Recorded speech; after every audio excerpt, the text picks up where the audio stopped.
At the entrance to UC Santa Cruz, where buses carry passengers to the upper reaches of the campus, stands a collection of teetering wood and stone structures that seems strangely out of place on a modern university campus, until you know the history of what took place here more than a century ago. Can people hear me okay without the microphone? Frank Perry is board president of a group known as Friends of the Cowell Limeworks Historic District.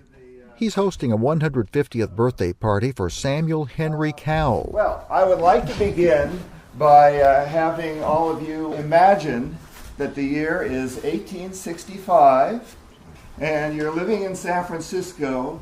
You're 4.5 years old, and you and your older brother and your 3 sisters are going to be moving to a 6,000-acre ranch.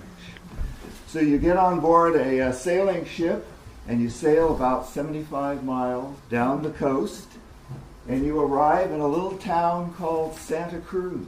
Harry Cowell was the youngest son of Henry Cowell, whose name graces 17 venues in Santa Cruz County, from Henry Cowell Redwood State Park to Cowell Beach. Well, the reason why the family moved here was because Henry Cowell, the father, bought a half interest in a lime manufacturing company, Davis and Cowell. In 1889, Henry Cowell gained sole ownership of what became the largest lime manufacturer in California. Henry Cowell died in 1903, followed by the death of his eldest son in 1911. That put the Cowell Limeworks in the hands of Harry Cowell, a 50-year-old bachelor. Now, Henry Cowell, his father, was well known that he didn't want his children to marry. He had this great fear of gold diggers. Harry Cowell died in 1955, but the lime kilns, barns, and worker cabins remained a part of the landscape. As a child, Wayne Bassano explored these grounds in the early 1960s. I remember that kiln that was back there when the buildings were all still standing and there were buggies in them and the blacksmith shop still had the tools hanging and the bellows. But bigger changes came along in 1965. That's when the University of California opened a campus in Santa Cruz, occupying 2,000 acres of sweeping vistas purchased from the S.H. Cowell Foundation.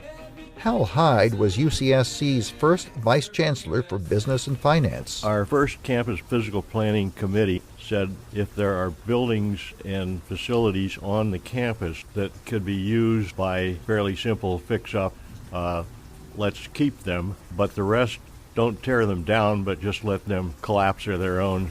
And that's where the Friends of the Cowell Limeworks Historic District come in. Former Santa Cruz Mayor Cynthia Matthews is on the board. So what we're hoping is that we can first stabilize those historic buildings, we can restore some of them and find an active use for them.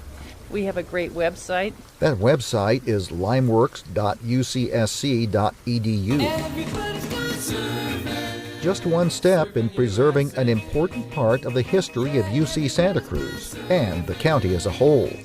In Santa Cruz, I'm Wes Sims, KUSP.